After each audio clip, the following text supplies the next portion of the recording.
Now, out of the 20 total closings within our analysis here, 15 of them sold on market. So let's take a closer look at the days to pending versus the percentage sold off the initial list prices, because the pattern is quite linear. And please note, 2 of these properties did not have their pending dates inputted into the MLS, so their sold dates were used as the best available timing reference. The first thing I'd like you to notice is that every single one, all 15 of them, sold below their initial list prices. Now, let's take a look at the ones that moved the fastest. That means pending or in one case sold. That's anywhere from 5 to 63 days. They took the lowest percentage discount off their initial list price, anywhere from 0.21 up to about 2.7% off, and with no need for reductions for all 3 of them.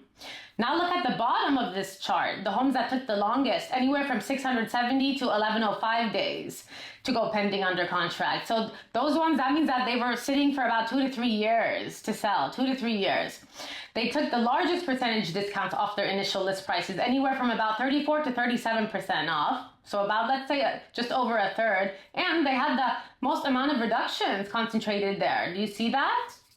So that's why this is so important to show you, because I would like you to understand that when you overshoot the price so much, you know, there can be consequences. Of course, outliers exist. I'm not saying they don't, but I'm just saying the chart is quite linear. So if you're a seller and you've been trying to sell for, let's say, 2 to 3 years, even if you take a few months off selling, there's a high probability you may sell about a third off your initial list price. So that is just a seller warning.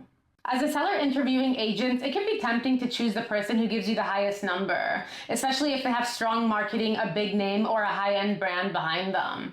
But the truth is that the market responds to price, product, and presentation. So if you have an agent telling you they can help you achieve a number for your property that is higher, primarily because of their marketing or their reputation, well, an important question to ask is, then how come there's a clear pattern of the aspirational pricing not working based off of the evidence provided, even when those listings had the best marketing sources backing up the prices? Why wasn't it working then? Because when a property sits, reduces, and sits again for time over time and starts collecting a long history, the leverage begins to shift and it's not in favor of the sellers, and the proof is in the numbers. The buyers, they start waiting and they start watching. So eventually that means that the seller is not just negotiating off the latest list price that they have, they're actually dealing with the market's reaction to the original pricing strategy, and that is a seller risk.